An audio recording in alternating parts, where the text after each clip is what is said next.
But the top headline tonight is the breathtaking rise of inflation. Consumer prices were up 7% in December compared to a year ago. China and Russia announced a new partnership, with China saying it'll back Russia's foreign policy aims.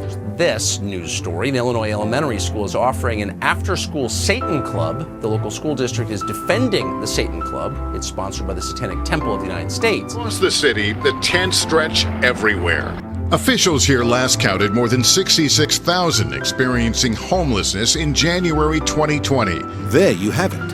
Undeniable proof that you can be good without believing in God. But wait, the question isn't, can you be good without believing in God? The question is, can you be good without God?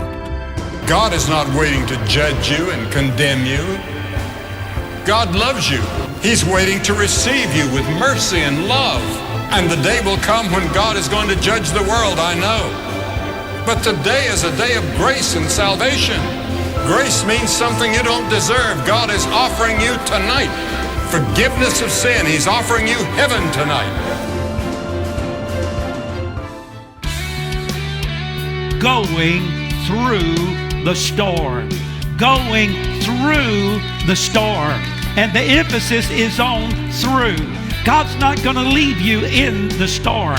You're not going to go under in the storm. He is going to bring you through the storm to the other side. Welcome to Style Ministries podcast. I'm your host, Dwayne Dickinson. Today, we're going to be talking about issues in society, the threat of war, the despair and distress of the homeless population, the promotion of a godless age. Our children are being desensitized to the gospel and even to the very existence of a divine creator. The future is questionable and unsettling, but God is on the throne and more than enough to meet us where we are.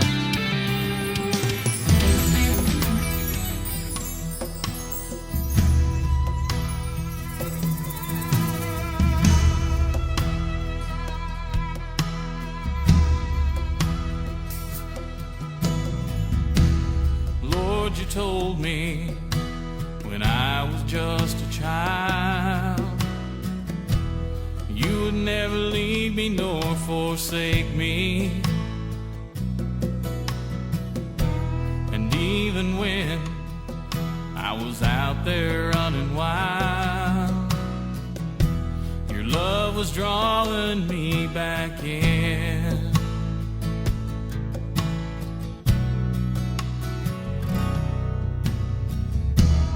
Day by day, I look for something more, but nothing would satisfy my longing. And then it happened in my darkest hour. My eyes were finally open, and I realized you are more than enough. You are more than enough. You are more than enough for me. You are more than enough. You are more than enough. You are more than these worldly eyes can see. You have always been so faithful, even when I wouldn't be. You are more than enough. You are more than enough. You are more than enough for me.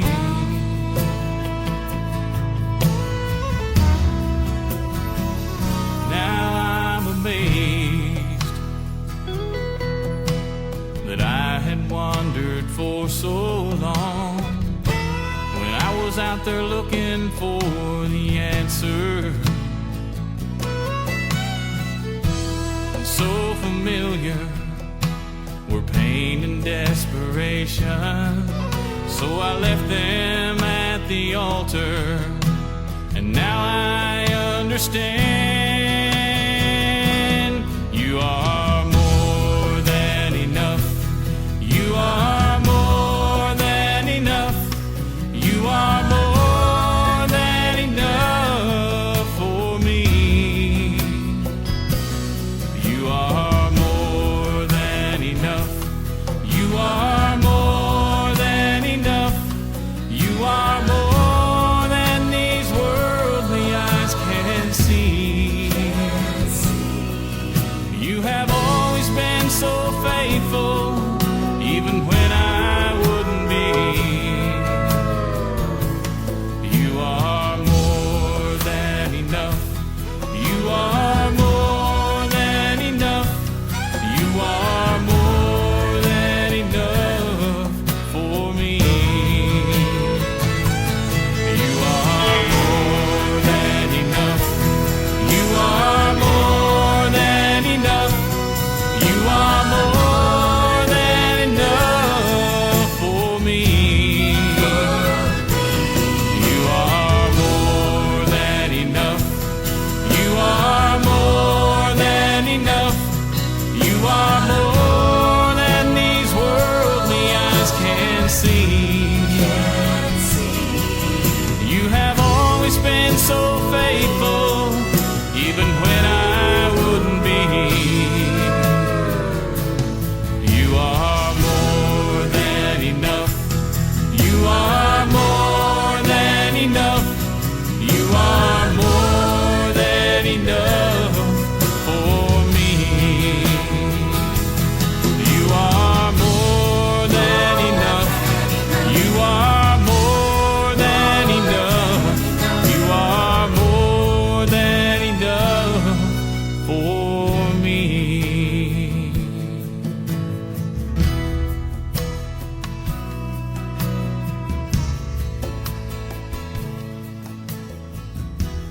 Just watching the news or seeing the breaking news headlines on the cell phone can be a little overwhelming lately. Nobody reads newspapers anymore, so it sounds funny to say on the cell phone, but that's the way it is. With hurricanes, tornadoes, wildfires, homicides, viruses, and on. It's like living in a dream or watching an action movie or drama. It seems entertaining, like getting a big bowl of popcorn and a soda and nestling down to take it all in. Sometimes the script can be a little hard to follow, but for the sake of entertainment, we tolerate it. The reality and the fiction seem to balance the scale. There is a story coming to life, as real as the air we breathe. God has written the script from beginning to end. 1 Thessalonians 4:13 through 17 talks about the revelation of the last days and has been released and is unfolding all around you. Matthew 24. This could sound like something from a movie script.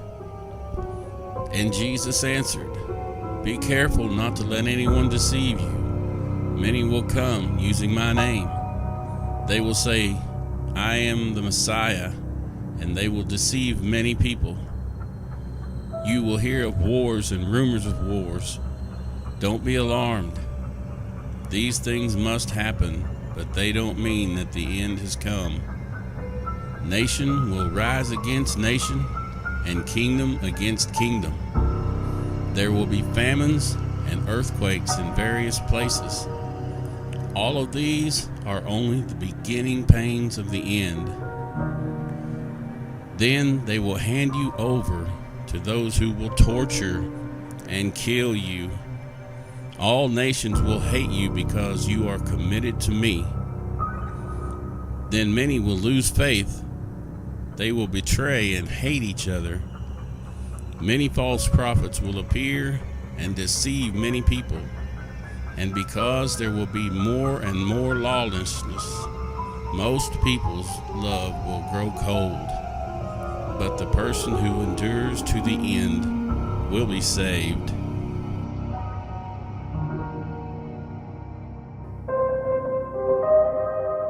We're looking at a world most of us would never want to visit.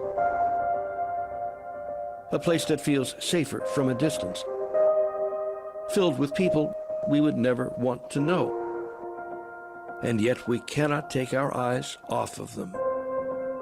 This is homelessness, up close and personal. The rate of homelessness in the United States is growing at an astonishing rate. These statistics are changing and growing daily around us with the virus pandemic and the results we encounter. In previous years, homeless individuals were stereotyped as a danger to communities because of the desperation they displayed. It seemed like everyone wanted to label them as mentally disturbed or in some type of addiction. Homelessness is not a new issue, but it is one that often doesn't receive a lot of attention. The number of Americans living without homes and shelters or on the streets continue to rise at an alarming rate. Homelessness often gets extra attention during the holiday season, of course, but the problem has grown year-round, particularly in many cities. Style was a vision that we are to show them your love every day, not just on holidays. Style will be a multifunctional facility available to anyone in need. We have completed our 501c3 paperwork and approved and are currently waiting on the paperwork. Our goal is to operate a stationary free clinic to the public. A fellowship service will be going on with sermons, music, education, assistance, and addiction recovery through Celebrate Recovery. So pray that God provides our facility, and we hope to be operational soon.